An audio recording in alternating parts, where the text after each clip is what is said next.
Ya, silakan duduk Bapak Ibu. Shalom LGF. Kurang keras untuk jemaat sebanyak ini. Sekali lagi, Shalom LGF. Nah, begitu. Oke, terima kasih banget buat invitation yang diberikan oleh Pastor Petrus untuk saya boleh melayani di tempat ini. Bapak Ibu mungkin sedikit informasi bahwa Pastor Petrus adalah seseorang yang punya peranan penting di dalam journey kerohanian saya. Karena waktu saya bertobat di SMA, dulu banget ya, udah lama banget kayaknya ya masa SMA. Saya pertama kali berjemaat atau bergereja adalah di Youth GPI Gajah Mada di bawah kepemimpinan Pastor Petrus. Dari mulai jadi jemaat sampai calon pengerja, sampai jadi pengerja, sampai jadi pengurus, itu semua di bawah pimpinan Pastor Petrus. Jadi kalau dikatakan tadi sama Pastor Santo muka lama, ya memang muka lama sebenarnya ya, cuman memang tidak main ke sini gitu ya Bapak Ibu. Itu aja mungkin sekilas perkenalan saya. Dan saya cuman mau kasih selipan selipan pendapat saya, perasaan saya bahwa Bapak Ibu di tempat ini sebagai jemaat di tempat ini harus bersyukur memiliki seorang gembala yang sangat concern terhadap materi firman atau pengkhotbah yang dipilih untuk menyampaikan firman di tempat ini untuk memberi makan dalam tanda kutip jemaat Tuhan di tempat ini. Dan saya rasa Pastor Petrus adalah salah satu orang gembala yang sangat dalam tanda kutip ya, picky secara in a positive way dalam memilih pengajaran dan sebagainya untuk jemaat di tempat ini. Bersyukurlah Bapak Ibu berada di ibadah di tempat ini. Setuju? Boleh beri tepuk tangan. Oke, hari ini saya diberikan tema adalah hubungan dengan sesama, relationship dengan sesama. Saya rasa setiap kita dari zaman sekolah dulu, kita semua sudah pernah belajar bahwa manusia adalah makhluk individu, di mana setiap kita punya kepentingan pribadi, keinginan pribadi, pemikiran, hobi, sifat sendiri. Tetapi kita juga adalah makhluk sosial, di mana setiap kita tidak bisa hidup sendirian. Tidak pernah ada manusia yang bisa hidup seorang diri dari awal lahir sampai nanti mati sendiri aja cukup gitu. Tidak ada. Setiap kita selalu butuh orang lain. Kalau zaman sekarang khususnya anak-anak muda kita seringkali misalnya gini, yuk kita ngumpul yuk sama teman-teman mama misalnya. Nggak mau amah, my social battery sudah low katanya begitu. Mungkin orang-orang introvert yang ngerasa udah cukup ketemu orang sepanjang hari tidak mau lagi ketemu orang. Well, seberapapun introvertnya kita, seberapapun kita punya social battery kadang-kadang sudah off, tapi tetap namanya manusia kita butuh orang lain. Setuju nggak Bapak Ibu? Tetapi di dalam hubungan dan relationship dengan orang lain, makin kita punya hubungan dengan orang lain, apalagi makin dekat, selalu ada potensi konflik. Selama kita masih hidup, selama masih kita berelasi dengan orang lain, tidak mungkin seumur-umur sepanjang-panjangnya hidup kita dengan semua orang tidak pernah konflik. Itu tidak mungkin. Selalu ada kemungkinan konflik. Apalagi dengan orang yang dekat. Justru makin dekat, makin berpotensi menancapkan luka yang lebih dalam. Istilah you stab me in the back, kamu tusuk saya di belakang, itu tentunya bisa dilakukan oleh orang dekat. Orang jauh tidak mungkin menusuk dari belakang. Betul ya Bapak Ibu ya. Nah hari ini kita mau belajar tentang relationship dan perbedaan yang ada. Karena sebenarnya perbedaan yang ada itu kalau bisa di-manage dan di-handle dengan baik, perbedaan itu adalah sumber kekayaan menurut saya. Perbedaan itu adalah sumber kekuatan. Kita baru bisa bikin sesuatu yang baik ketika ada perbedaan demi perbedaan yang bisa di-manage dengan baik sehingga bisa menghasilkan suatu karya yang bagus. Kalau orang semua modelnya sama semua, kepintarannya sama semua, sifat karakternya sama semua, bagaimana kita bisa bikin sesuatu yang bagus? Padahal untuk bikin sesuatu yang bagus butuh ada perbedaan. Nah hari ini kita mau belajar gimana sih caranya supaya kita di dalam relationship kita dengan orang lain, kita tetap bisa mengatasi perbedaan dan meminimalisir konflik. Sekali lagi, konflik pasti tetap ada, tapi bisa diminimalisir. Nah, hari ini kita baca dulu firman Tuhan di Filipi 2. Saya mau ngajak Bapak Ibu baca bergantian dengan saya. Filipi 2 dari ayat 1 sampai 11. Saya akan baca dari ayat yang ganjil, Bapak Ibu bantu saya baca ayat yang genap. Filipi 2, judul dari kopnya adalah nasihat supaya bersatu dan merendahkan diri seperti Kristus. Jadi karena dalam Kristus ada nasihat, ada penghiburan kasih, ada persekutuan roh, ada kasih mesra dan belas kasihan.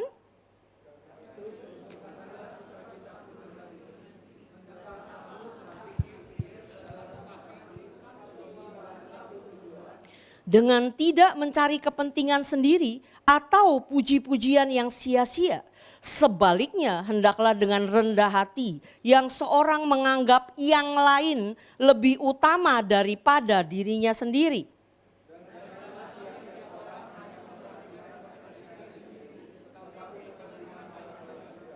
Hendaklah kamu dalam hidupmu bersama menaruh pikiran dan perasaan yang terdapat juga dalam Kristus Yesus.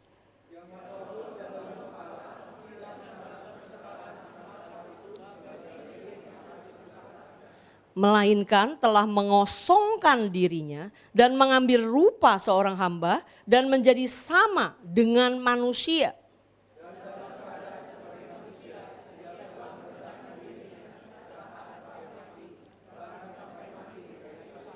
Itulah sebabnya Allah sangat meninggikan dia dan mengaruniakan kepadanya nama di atas segala nama.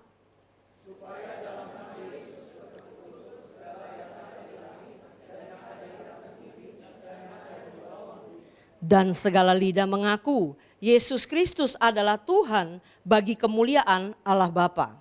Amin.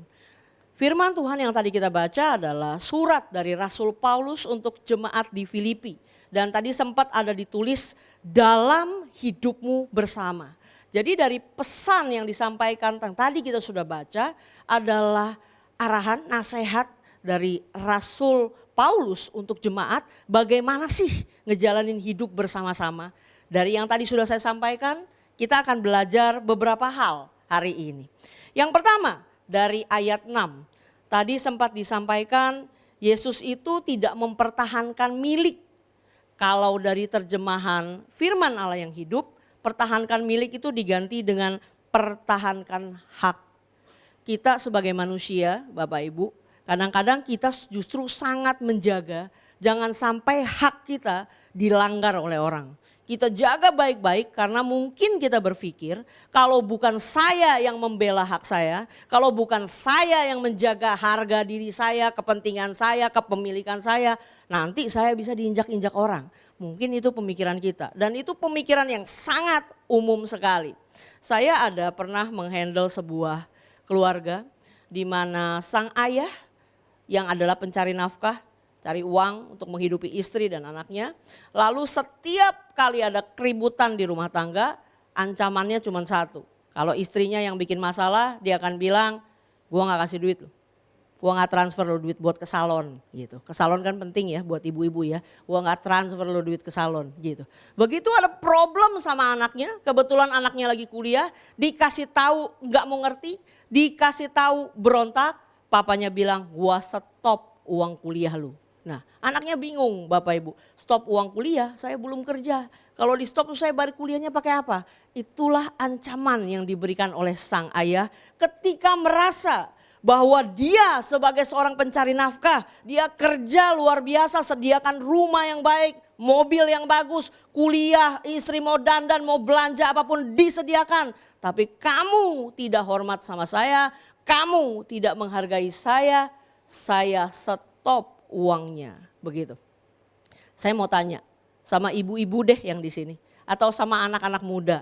Ketika kita punya ayah atau suami yang kayak gini, kira-kira akan menambah rasa hormat kita kah?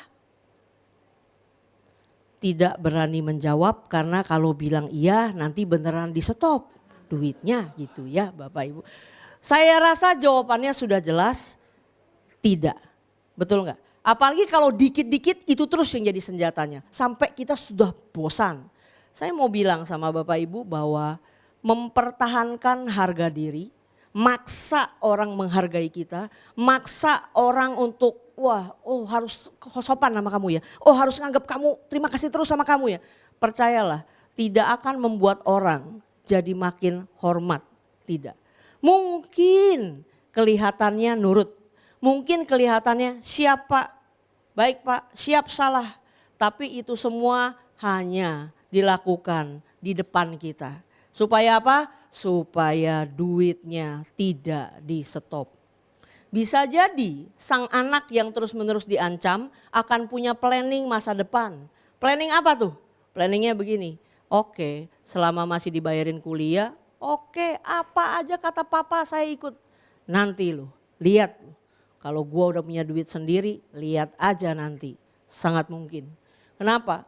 Karena memang rasa hormat tidak bisa didapat dengan tuntutan demi tuntutan. Tapi ketika seorang ayah mengerjakan tugas dan peranannya yang baik untuk keluarganya, saya yakin rasa hormat pasti diberikan. Bapak Ibu, teladan kita untuk melepaskan hak adalah tidak lain dan tidak bukan adalah Yesus sendiri. Saya mau beri contoh sama Bapak Ibu. Bapak Ibu tahu Rasul Petrus, bukan Pastor Petrus di sini ya. Rasul Petrus yang ada di Alkitab. Rasul Petrus adalah seseorang dengan pribadi yang cukup menarik. Saya ngebayangin kalau di murid-murid Yesus mungkin dia yang paling akan membuat hidup suasana. Karena suka ada-ada aja menurut saya. Contoh, dia pernah lihat Yesus jalan di atas air, orang lain mah diem, dia bilang apa? Guru, kalau itu engkau suruh saya jalan di atas air. Ada-ada aja kan, ini sih orang antik menurut saya gitu ya. Kalau saya jadi temennya saya bakal bingung, lu aneh-aneh aja gitu pikiran saya. Tapi memang dia begitu. Nah ada satu kali Yesus tuh lagi bilang sama murid-muridnya. Dia lagi cerita bahwa dia bakal disalib. Tapi mungkin karena Yesus yang ngomong bukan saya. Kalau saya kan ngomongnya gue kasih tahu ya, bentar lagi gue bakal disalib loh. Kalau saya kan ngomongnya begitu. Yesus enggak. Yesus menceritakan dengan perkataan yang seperti ini. Kamu semua akan terguncang imanmu. Dia bilang begitu. Sebab ada tertulis aku akan memukul gembala dan domba-domba akan tercerai-berai gitu ya. Tapi responnya Petrus apa? Responnya Petrus begini. Biarpun semua mereka, murid-murid yang lain, tergoncang imannya. Aku mah kagak bakalan. Dia bilang begitu. Terus Yesus bilang lagi. Nanti sebelum ayam berkokok 2 kali, kamu akan sangkal aku 3 kali. Apakah Petrus jadi mikir dan diam? No, dia jawab lagi. Sekalipun aku harus mati sama-sama engkau, aku tidak akan menyangkal engkau. Wow, luar biasa banget cintanya, setianya Petrus kepada Yesus. Pertanyaan saya, semua kita sudah tahu ceritanya. Nyangkal atau tidak? Nyangkal. Kira-kira kalau Bapak Ibu jadi Yesus. Udah ngasih tahu nih, nanti lo orang bakal sulit deh. Kalau gua ditangkep, gua disalib, ya nanti mungkin akan tergoncang imanmu. Enggak bakalan. Saya mah sayang banget sama kamu, sarangnya sasangim, gitu mungkin ya. Mungkin kita sebegitunya. Tapi ternyata begitu disalib, bener-bener ditinggal, belum sampai disalib, baru mau diproses, baru ditanya, kamu kan temennya dia kan, suka bareng dia kan. Langsung ketakutan bilang saya gak kenal. Kalau Bapak Ibu jadi Yesus, sakit hati gak sama Petrus? Sakit hati gak? Sakit hati. Kenapa? Ini orang sama-sama gua loh. Bertahun-tahun hidup sama saya, mendengar pengajaran saya, tahu betul saya siapa, lihat mujizat dan sebagainya. Dan sudah dipesenin. Nanti bakal tergoncang, katanya kagak. Ternyata kabur semua. Apa yang akan dilakukan begitu sudah bangkit? Ketemu Petrus. Ayo apa lu? Hah? Ngomong aja lu. Cuma ngomong doang lu, gak ada buktinya. Betul? Mestinya Yesus begitu gak? Ketemu sindir lah, ngomel lah, marahin lah. Itu tidak dilakukan oleh Yesus. Malahan Yesus pesan waktu dia bangkit, tolong sampaikan kepada murid-murid bahwa aku bangkit. Dan sampaikan kepada Petrus. Saya mau tanya sama Bapak Ibu. Petrus emang bukan bagian dari murid? Murid kan? Kenapa mesti pakai bilang sampaikan kepada murid-murid? dan kepada Petrus bahwa aku udah bangkit. Karena Petrus itu berarti dan berharga di mata Yesus. Dia tidak lihat kurangnya, dia tidak lihat kesalahannya, tapi dia lihat Petrus akan jadi apa suatu hari nanti. Penerimaan yang besar dari Yesus membuat Petrus betul-betul berkembang dan akhirnya pun memang mati disalib. Itu adalah sebuah transformasi yang luar biasa ketika Yesus lepasin haknya untuk minta orang loyal, untuk minta orang setia, untuk minta orang submit, hormat semua sama dia, dia lepasin. Dia tidak tuntut dia dengan berbagai macam omelan, arahan dan sindiran, tapi dia terima tanpa banyak panjang lebar. Itu teladan Yesus. Bapak Ibu, sekian tahun yang lalu, sudah lama banget, mungkin sudah lebih dari 10 tahun yang lalu. Ada satu orang kenalan saya, laki-laki, seorang suami, punya anak, dia bekerja tentunya untuk menghidupi keluarganya, istrinya gak kerja. Suatu hari dia telepon saya dan dia bilang begini, Rin, dunia gua runtuh. Runtuhnya kayak gimana tuh? Lu di dunia sebelah mana ya? Di dunia daerah gue belum ada yang runtuh sih gitu ya.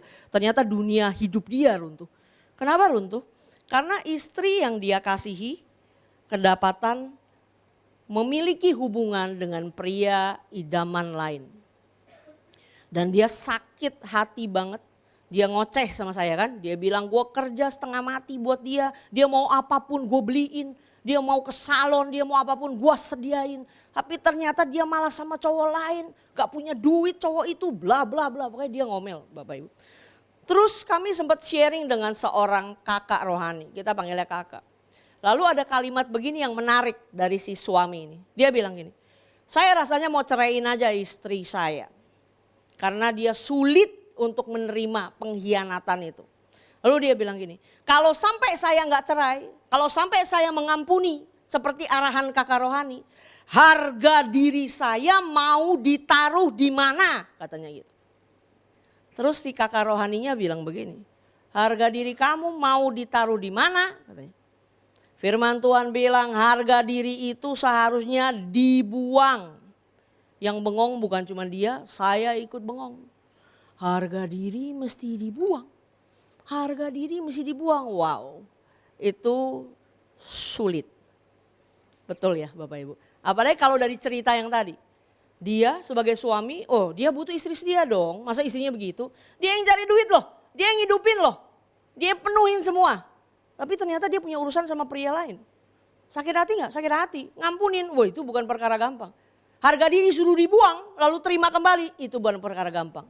Tapi hari itu dia memutuskan tidak jadi cerai. Dia tetap menjadi suami yang kadang-kadang bahasanya saya kumat. Sejujurnya memang itu bukan perkara gampang Bapak Ibu. Mungkin dia memutuskan mengampuni hari itu. Apakah pengkhianatan istrinya terlupakan? Ya tidak lah. Karena mengampuni dan amnesia itu beda hal. Kita bukan mengampuni, lupa, ya udah lupa. Kemarin kamu selingkuh, oh masa saya lupa. Kan gak begitu ya Bapak Ibu ya. Masih ingat lah semua detail peristiwa itu mungkin dia ingat. Tapi dia memutuskan untuk mengampuni. Ya udah, tidak jadi cerai. Waktu berlalu, kadang-kadang 2 bulan, 3 bulan, dia ingat lagi, dia marah lagi. Ngomelin lagi istrinya. Ngampunin lagi, gak cerai, jalan lagi. Nanti begitu lagi, ntar istrinya pecahin piring, marah, kaget, dia bawa-bawa lagi tuh. Dulu lu begini, begitu. Jadi mau salah apapun, urusan yang dulu dibawa-bawa. Sounds familiar? Kita semua sering begitu. Dan kalau dia begitu, dia suka telepon saya. Rin, ini dia begini. Lalu gue ingat, saya yang gak ada di posisi itu. Saya mikir gini, gak ada hubungannya. Pecah piring sama kejadian kemarin. Tapi akan selalu belok ke sana. Kenapa? Sekali lagi, sulit memang untuk mengampuni lalu rilis betul-betul sulit. Akhirnya saya bilang sama dia, gini aja ya. Kalau setiap kali kamu ingat, lalu kamu marah, lalu kamu berdua jadi perang bintang, kamu ribut, kan jadi gak baik-baik, gak sembuh-sembuh. Karena dari istrinya merasa gini, kamu sudah ngampunin saya. Oke, ya udah kita jalan. Terima kasih banget kamu ngampunin saya. Kita jalan sama-sama. Tapi kalau ntar pecah piring lu bahas lagi. Kalau tiba-tiba mobil kesenggol abang ojek lu marah-marah bawa yang itu lagi. Padahal abang ojeknya bukan cowok itu juga kan. Gak ada hubungannya sama sekali. Dia lelah, istrinya lelah, suaminya lelah. Kira saya bilang sama suaminya. Tiap kali kamu mau marah-marah sama istrimu, ingat peristiwa itu, telepon saya aja. Jadi saya jadi kenyang Bapak Ibu ya. Kalau saya lagi kerja di kantor tiba-tiba dia telepon, Rin dia gini. Ya, ya udah. Jadi mau cerai? Ya enggak sih, ya udah. Terus begitu Bapak Ibu. 3 bulan sekali telepon lagi, ntar 2 bulan telepon lagi. Kadang-kadang seminggu telepon. Tapi saya mau bilang gini, lama makin ada perubahan. 6 bulan, belum telepon, akhirnya telepon lagi. Setahun, akhirnya telepon lagi sekali. Dan setelah sekian tahun, clear, selesai. Dan saya mau bilang sama Bapak Ibu, terakhir usaha si sang suami sempat ambruk, bankrupt, sulit. Tapi saya mau bilang sama Bapak Ibu, istrinya tetap setia mendampingi. Istri yang sempat mau dicerain itu, istri yang sempat salah itu, tapi dimaafkan dan diampuni, terus mendampingi suaminya bahkan di masa-masa tersulit itu. Saya mau bilang sama Bapak Ibu, melepaskan hak itu memang sulit. Tapi dengan kasih karunia dan kekuatan dari Tuhan, ketika kita lakukan, buahnya manis. Amin. Itu yang pertama. Yang kedua, saya ambil dari ayat ketiga dan keempat. Di sana ada ditulis, tidak mencari kepentingan sendiri, anggap yang lain lebih utama. Kita belajar untuk memikirkan orang lain. Yesus waktu dia turun ke bumi, dia mengosongkan dirinya dan segala jubah kealahannya, istilahnya gitu. Dia benar-benar jadi sama dengan manusia. Makanya kita sering dengar kan, kalau kita lagi sedih, lagi remuk hatinya, lagi dihianati, lagi merasa ditinggalkan. Orang suka bilang begini, datang kepada Tuhan. Kenapa? Karena Tuhan ngerti perasaan kamu. Kenapa Tuhan ngerti perasaan kamu? Satu, memang Tuhan maha tahu, betul. Tapi jangan lupa Tuhan juga pernah jadi manusia. Tidak ada satu orang pun di ruangan ini yang pernah ngerasain sakitnya ketika proses menuju salib yang Yesus alami. Jadi kalau ditanya dia ngerti perasaan kita sebagai manusia, iya. Dihianati, oh iya. Tadi saya udah cerita soal Petrus. Kita semua tahu betapa dia ditinggalkan dan dihianati. Tahu betul. Tapi Yesus jadi manusia sehingga dia ngerti posisi kita ketika kita jadi manusia. Nah kalau kita mau belajar gimana supaya kita bisa memahami orang lain, kira-kira gimana caranya Bapak Ibu? Memahami orang lain itu memang tidak mudah. Kenapa? Karena kita di dunia sekarang, zaman sekarang, ego itu memang nomor 1. Kepentingan saya dong. Mikirin kenyamanan saya dong. Kayak gini gak nyaman, saya gak mau. Oh kayak gitu saya gak suka, gak bisa. Kalau mau kerja sama saya, ikut apa kata saya. Kan kita begitu. Gimana sih caranya supaya kita bisa belajar memahami orang lain? Nomor 1, langkah awal untuk belajar memahami orang lain. Tidak lain dan tidak bukan. Belajar paham diri sendiri dulu. Terus mungkin Bapak Ibu bilang begini, mana mungkin gua gak tahu diri gua sendiri. Gua sudah umur 45, di dalam diri yang ini aja. Masa gak kenal diri sendiri? Sejujurnya ngomong ada banyak orang, bahkan orang dewasa kita tidak kenal diri kita sendiri. Kalau zaman sekarang Bapak Ibu, zaman tuh udah canggih ya. Tes kepribadian itu bermodel-model. Dari DISC, MKHU, MBTI, sebutin deh segala macam itu. Perlu untuk bisa mengenal diri kita sendiri. Tes karakter salah satunya. Selain itu apa lagi? Bapak Ibu, kita ini tadi saya udah bilang di awal. Setiap kita lahir dengan kondisi keluarga yang berbeda-beda. Ada keluarga yang utuh. Ada keluarga dari broken home, saya lahir dari keluarga broken home. Saya lahir dengan kondisi saya merasa diri saya tidak disayang. Walaupun saya sudah dipulihkan ketika saya kenal Tuhan, ada efeknya enggak? Ada banget. Merasa tidak diterima, merasa tidak dikasihi, gampang curiga, sering menarik diri, itu pasti ada. Semua kita beda-beda kondisinya. Latar belakang beda, pendidikan beda, level ekonomi beda. Kejadian-kejadian dalam hidup beda, itu bikin kita semua berbeda-beda. Dan itu membentuk kita jadi sebagaimana kita ada.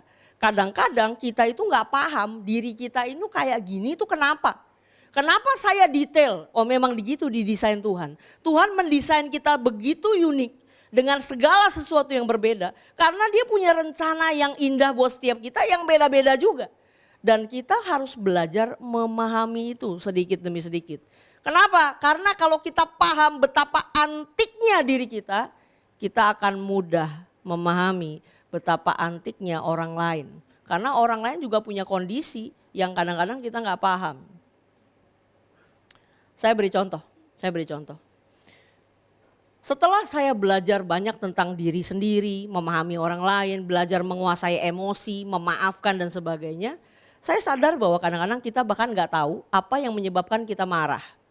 Setiap kita di sini pasti pernah marah ya. Kita kan orang kan ya. Kita pasti punya emosi. Dan marah itu bukan dosa. Asal bisa diadres dengan baik dan dikeluarkan dengan baik. Saya beri contoh. Kalau ibu-ibu ya, kita di rumah, mungkin kita tidak kerja atau kita sudah pulang lebih dulu. Biasanya suami kita itu pulang sampai rumah jam 7 malam misalnya. Lalu hari itu dia nggak ada bilang akan pulang terlambat. Kita tunggu dong jam 7 malam. Istrinya udah siapin makanan. Sudah mandi, sudah cantik, siap menyambut sang pangeran pulang habis cari uang. Oke. Tiba-tiba jam 7 suaminya belum pulang. Kemana ya? Mungkin macet. Ya udahlah. Sambil nonton film Korea lah. Trauma Code. Seru nih. Opanya ganteng gitu ya. Oke, kita nonton. 7.15 belum sampai juga. Ya udahlah, lanjut nonton. 7:30 masih belum pulang, mulai mikir, kemana ya? Jangan-jangan ada kecelakaan. Bapak-bapak ketahuilah, istri itu pikirannya kreatif luar biasa. Kadang-kadang bisa membingungkan, kenapa bisa pikir ke sana? Itu memang desain Tuhan. Ajaib wanita-wanita itu. Jangan-jangan kecelakaan.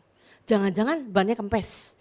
Jangan-jangan bensinnya habis tengah jalan. Aneh-aneh deh pikirannya dari yang masuk akal sampai yang kagak masuk akal. Jam 8 belum nongol. Kemana ya? Chat Papa di mana? Checklist 1. Mulai mikir. Baterainya habis? Nggak mungkin. Di kantor kan ada charger. Punya power bank. Kok bisa checklist 1? Kemana nih? 8.30 belum juga nampak masih checklist 1. Jangan-jangan sengaja matiin handphone. Kemana nih orang? Kemana? 8.45 masih belum. Kita scroll Instagram, kita scroll TikTok. Muncullah sebuah berita. Seorang TikToker terkenal dengan inisial AJ. Kita tahu betul orangnya cantik luar biasa, glowing, shining, shimmering, splendid. Sedang berkutat dengan masalah rumah tangga karena suaminya sedang tergoda oleh gayung lope pink. Tahu semua ternyata ya. Nah, kita mulai mikir, si dia aja yang begitu cantik, shining, shimmering, splendid, body goal, suaminya bisa tertarik sama gayung lope pink. Apa kabar gue? Jangan-jangan suami gue entah lagi kemana tergoda sama gayung lope green, gayung lope blue atau warna-warna yang lain. Gak bener nih laki gue nih. Pantesan kemarin-kemarin gak mikirin uban. Terakhir-terakhir kok ngecat rambut. Semua bukti-bukti terlihat nyata. Ini cuma gara-gara pulang telat loh, pulang telat. Kemarin ini pantesan beli-beli parfum. Padahal dulu-dulu gak pernah pakai parfum. Tanda-tanda semakin nyata. Emosi menggelegak, pikiran berputar. Jam 9 suaminya pulang. Kira-kira respon istrinya gimana? Ini dari tadi udah pusing nih kepala ya kan mikirin segala kemungkinan. Begitu sampai rumah suaminya dia langsung bilang, dari mana? Alisnya naik, mukanya galak ya kan. Dari mana? Biasanya sayang, papa. Dari mana lu? Kemana aja lu? Kenapa lu checklist 1? Gak bener lu ya. Kepikir lagi, gayung lope pink ketemunya di sekolah. Lu besok-besok gak usah antar anak ke sekolah lah. Gua aja yang antar. Gak beres kayaknya ada gejalanya gitu. Suaminya pulang telat abis meeting sama klien setengah mati. Alot, gak kelar-kelar. Handphonenya mati dia udah gak mikir ngecas cepet pulang aja lah. Karena pasti istri saya udah nungguin. Buru-buru pulang ruwet. Mikirin jatuh tempo tagihan, proyek belum gol. Sampai rumah ketemu model begini. Kemana lu? Seneng gak kira-kira? Mama jangan marah. Gitu reaksinya, kagak percayalah. Lu kagak tahu, Gue dari tadi setengah mati lu datang gue sambut gue gimana marah-marah. Gue juga repot, gue lagi pusing. Betul? Terjadilah keributan. Padahal Bapak Ibu, kita tarik balik ke pertama si istri ini kesal suaminya belum pulang. Lalu keluarnya ke ngamuk-ngamuk. Sebenarnya emosi apa sih yang dirasakan sama istri ini? Khawatir, itu pertama, betul? Dia takut kecelakaan lah, takut kenapa tahu, khawatir. Terus dia takut, gegara lihat-lihat TikTok dan sebagainya. Overthinking, berkelanjutan terus. Tapi sebenarnya dasar dari semua itu apa? Dia sayang kok sama suaminya. Kan sebenarnya begitu. Tapi ketika kita tidak belajar mengenal dirimu, ketika emosi itu mulai muncul, ketika kamu mulai overthinking dan diikutin terus. Dan kita gak punya kendali sama itu. Keluarnya apa? Ngamuk-ngamuk, ngata-ngatain, marah-marah. Padahal seharusnya tidak begitu. Bapak Ibu, yuk belajar. Kenal dirimu, tahu masa lalumu, tahu hal apa yang sering mengganggu kamu. Resiko apa yang bisa terjadi kalau kita ngawur-ngawur sikapnya. Sehingga kita pasti akan lebih mudah memahami orang lain. Melihat dari sisi orang lain. Dan untuk belajar diri sendiri, kenal diri sendiri, menguasai emosi, tidak bisa memang disampaikan hanya sekali jebret begini, nggak bisa. Takes time, butuh waktu, mungkin bertahun-tahun, butuh proses, butuh belajar. Tapi ketika kita makin ngerti diri kita sendiri, kita akan lebih mudah memahami orang lain. Yang terakhir, di ayat 8. Semua yang Yesus lakukan, jalan di bumi sebagai manusia, merendahkan diri, mengosongkan diri, disiksa sampai mati di kayu salib, jelas dikatakan di sana. Dasarnya bukan karena Yesus iseng, gak ada kerjaan, pengen dianggap baik, pengen terkenal, pengen viral, tidak. Dasarnya dilakukan cuma karena dia taat sama kehendak Bapa. Jadi Bapak Ibu yang dari tadi saya sampaikan, melepaskan hak, tidak mempertahankan harga diri, belajar menganggap orang lain lebih utama, itu bukan dilakukan buat kepentingan saya. Bukan kepentingan nama baik saya, bukan saya dianggap baik. Bukan juga dengan membabi buta tidak jelas. Bukan. Tadi saya sempat nanya sama Pastor Santo. Tinggalnya di mana Pak Santo? Kebon Jeruk. Punya rumah ya Pak? Ada sertifikatnya enggak Pak? Sertifikat rumahnya alihkan namanya ke saya ya Pak. Exchange. Bapak Ibu kalau kayak gitu dia kasih itu aneh. Kan tadi saya bilang suruh lepasin hak. Tapi apa iya artinya semua kepemilikan boleh diserahkan kepada siapa saja terserah? Oh bukan. Dasar kita melepaskan hak. Dasar kita belajar menganggap orang lain lebih utama. Tidak lain dan tidak bukan. Sesuai dengan kebenaran firman Tuhan. Kalau tidak ada dasarnya ya tidak perlu. Saya beri contoh lagi. LGF lagi membangun rumah Tuhan, sedang renovasi, butuh biaya banyak ya Bapak Ibu.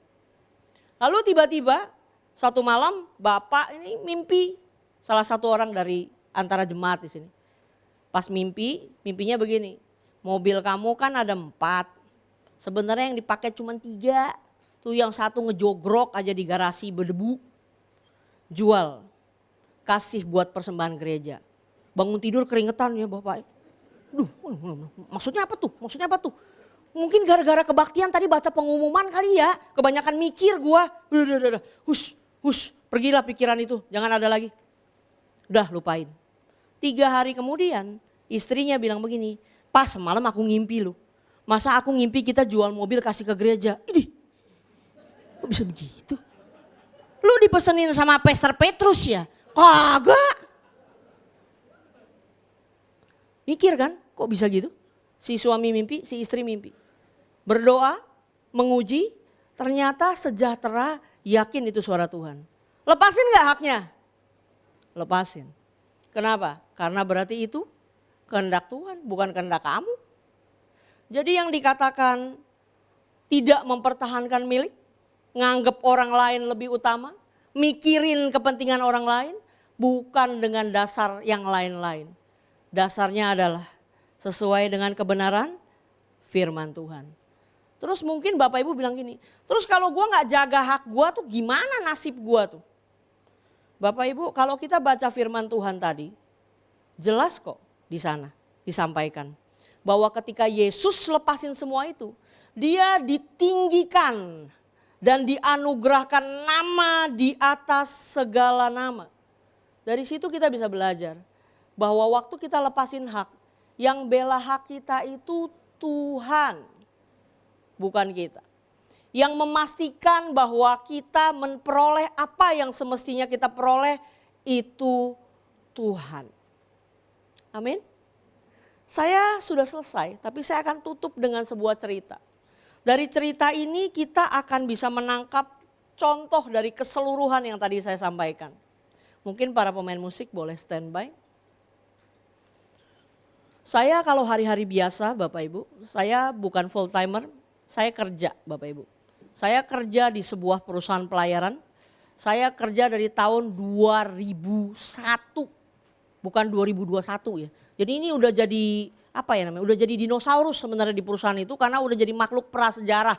Karena sudah terlalu lama kerja di situ. Jadi Senin sampai Sabtu bahkan saya kerja. Dan sekarang saya pegang bagian operational. Saya punya ruangan saya sendiri dan di luar ruangan saya itu tim saya, tim operational. Dulu saya bagian keuangan tapi saya di move ke sini. Dan saya punya seorang rekan kerja. Teman saya sebenarnya waktu saya dulu di keuangan dan dia masih di keuangan. Saya sama dia sifatnya beda banget. Saya tuh gak demen berantem Bapak Ibu. Saya anti konflik. Kalau bisa menghindar saya gak mau ribut sama orang. Dan saya sangat tidak dominan. Kalau dites dominan atau warna merah saya hampir tidak ada. Walaupun kalau lagi megang begini saya kesannya galak. Saya kesannya megang, saya dominan. Saya cuma dominan kalau naik mimbar. Ntar pas saya turun tangga merah saya turun lagi Bapak Ibu, kagak ada lagi. Teman saya itu super dominan, sangat ngatur, punya banyak ide. Orangnya gitu, jadi beda banget. Nah ada sekali waktu kami berselisih paham. Kenapa? Karena orang itu bilang gini, Rin anak buah lu gue curiga gak bener. Oke, gak benernya gimana? Dia jelasin. Oke, saya cek, saya bilang saya cek ya. Saya cari tahu, saya cari bukti. Gak ketemu. Jadi dari bukti-bukti yang saya kumpulkan, hasilnya anak buah saya clear, aman. Udah dong? Saya sampaikan, saya telepon, pakai telepon kantor ke meja dia. Di setiap meja kita punya telepon. Saya bilang, saya udah cek yang kamu bilang. Dan setelah saya cek, aman, clear. Tidak ada yang kamu sangka itu tuh tidak ada. Responnya gimana? Ngamuk Bapak Ibu. Sekali lagi, orang punya keantikannya sendiri-sendiri ya. Dia marah, dia ngomel, gak mungkin, bla bla bla bla bla bla bla bla bla bla bla bla, panjang. Ngomongnya kencang luar biasa. Lalu saya bilang, saya ngerti maksud kamu, tapi udah saya cari tahu. Dan ini buktinya, clear. Bagi saya kalau kita mau marahin orang, tegur orang, apalagi mau tindak orang, kita perlu bukti yang jelas. Gak bisa kayanya gitu. Dia gak terima. Dia ngomel lagi bla bla bla bla bla bla bla bla bla kencang. Lalu tiba-tiba gubrak, tutup telepon. Saya shock banget Bapak Ibu. Hah? Saya sampai mikir, is this really happening? Kenapa ya? Saya agak delay ya, karena saya panasnya lama gitu loh. Mikir. Terus saya taruh teleponnya. Pas saya taruh teleponnya, tiba-tiba saya merasakan ada gelombang emosi yang naik dari perut, terus naik ke dada, terus ke kepala saya. Tinggal masalah mau saya keluarin aja lewat mulut saya, itu begitu. Dan sejak saya lama ikut Tuhan, saya belajar jaga banget yang namanya emosi lalu saya keluar dari mulut. Kenapa Bapak Ibu? Bapak Ibu lihat saya bawel kan? Ngomong blo dari tadi begini kan. Ini kalau marah ngeri Bapak Ibu. Serius. Saya aja takut sama diri saya sendiri. Beneran kalau saya marah itu ngeri. Perkataan saya akan sangat bisa menghancurkan hati dan hidup orang. Jadi saya jaga banget jangan sampai kalau gue ngoceh tuh gue lagi marah. Jangan. Jadi begitu emosinya naik, saya sudah sense nih. Saya sudah pasang apa ya, kayak alarm nih. Nih kalau udah mulai gelegak, bluk, ini mesti ditahan dulu nih. Kalau main dikeluarin bakal banyak jiwa-jiwa yang terjengkang gitu ya. Jadi harus jaga. Dan begitu naik marah, terus saya tuh yang ada di pikiran saya cuma begini nih. Gua mau samperin nih orang. Keluar dari ruangan tim saya, samperin ke ruangan mereka. Karena dia itu gak punya ruangan sendiri, dia tuh ruangan dia rame sama teman-teman sekerjanya. Saya mau samperin, lalu mau saya tanya, maksud lu tuh apa? Kenapa lu bentak-bentak gua, lalu banting telepon, gubrak begitu? Why? Kenapa? Saya merasa kamu punya masalah, saya sampaikan, kenapa lu jadi ngamuk-ngamuk? Pinginnya begitu. Tapi karena udah kebiasaan yang tadi saya cerita soal emosi, saya tiap kali emosi saya selalu gini, kenapa saya marah? Why am I angry? Lalu saya jawab diri saya sendiri. Saya marah karena itu orang keterlaluan. Ngebentak-bentak gue, ngomel-ngomel. Saya tersinggung. Oke, tersinggung. Terus kenapa kalau dia ngomel-ngomel sama bentak-bentak? Itu yang selalu saya lakukan. Saya ketemu lagi jawabannya. Ending-endingnya dari segala macam percakapan saya dengan pertanyaan yang saya ajukan, saya ketemu jawabannya cuma satu, ego, harga diri. Tahu kenapa Bapak Ibu? Saya malu. Kenapa malu? Saya nggak malu sama tim saya karena tim saya tidak dengar. Saya malu sama tim di ruangan dia. Karena dia di open space, beruangan besar, ruangan office, gubrak dan semua orang tahu lagi ngomong sama saya. Saya malu dong. Saya posisinya lebih tinggi loh. Lu mesti hargain gua dong. Paling tidak anak buah lu, temen-temen lu, lingkungan lu harus hargain saya loh. Kalau lu bentak-bentak gue gini lu bikin malu gua. Saya pingin ke sana, saya mau tunjukin di depan teman-temannya siapa saya. Jangan sembarangan, jangan injek-injek gue loh gitu. Mau ngadu cepet ngomong, ayo gitu ngomong kasarnya gitu. Tapi sebelum saya lakukan itu, ya itu saya temu ego. Harga diri, takut diinjek-injek sama tim di sana karena saya membiarkan orang itu ngomel lalu banting telepon saya. Ego, harga diri, mesti dilepas. Berikutnya, masih marah sih karena menurunkan itu kan agak butuh waktu ya Bapak Ibu ya. Tiba-tiba ketika saya masih lagi mikir samperin kagak, samperin apa kagak, ngomel apa kagak, ngamuk apa enggak. Tiba-tiba ada suatu firman Tuhan muncul. Firmannya bilang begini, sedapat-dapatnya kalau itu bergantung kepadamu, hiduplah di dalam perdamaian dengan semua orang. Itu ada ayatnya. Begitu firman Tuhan itu muncul, saya tahu betul jawabannya. Saya nggak boleh nyamperin ke sana dan ngamuk-ngamuk, tidak boleh. Langsung adem, turun. Tapi saya tahu isu itu kan tetap mesti diselesaikan. Tapi bukan dengan gelegak emosi, mengomel, menjatuhkan dia, bukan. Saya juga mikir, orang ini maksudnya baik. Saya berusaha ada di posisi dia, memahami dia, bukan cuma mikir saya benar loh, kamu tuh salah, apapun itu kamu salah. Tapi saya berusaha mikir dari sisi dia. Maksud dia baik, dia mau jaga perusahaan ini. Dia sayang perusahaan ini. Kalau ada masalah begini dia mau beresin, itu maksudnya. Cuman eksekusinya aja agak nggak pas bagi saya. Tapi maksudnya baik. Saya nggak jadi ribut, nggak jadi nyamperin. Saya sempat iPhone lagi mau ngomong lagi sama dia waktu saya sudah turun emosinya. Tidak diangkat. Kira saya pakai langkah berikut, saya chat, saya tulis. Masalah ini clear karena tidak ada bukti.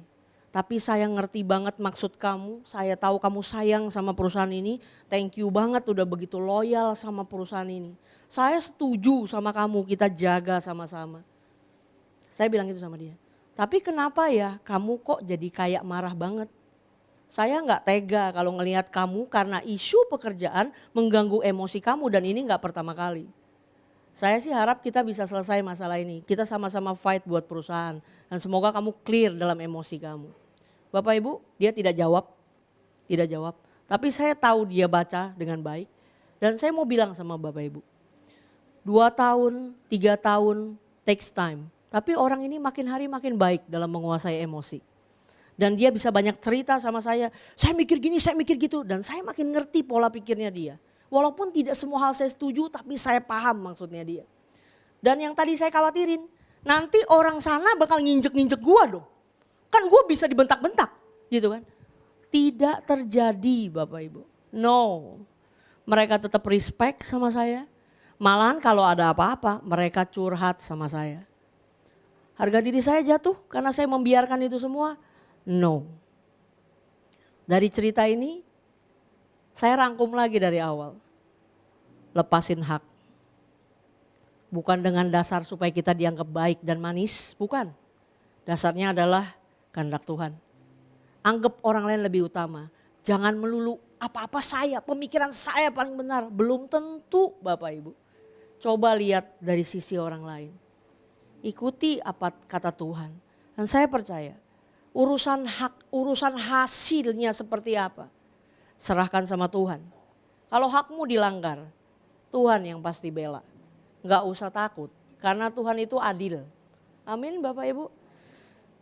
Ketika kita lakukan itu semua, kita sudah selangkah lebih maju untuk makin menjadi seperti Kristus. Bukankah itu tujuan kita sebagai anak-anak Tuhan hidup di dunia ini? Bonusnya apa? Kalau kita belajar mengerjakan itu semua. Bonusnya adalah hidup kita minim konflik. Relasi kita dengan orang lain baik. Dan saya yakin orang-orang zaman ini tahu betul pentingnya punya relasi dan hubungan yang baik dengan orang lain. Punya relasi yang baik dengan banyak orang membuka banyak peluang dan kesempatan. Ketika kita lakukan firman Tuhan, Tuhan sediakan yang terbaik buat setiap kita. Amin.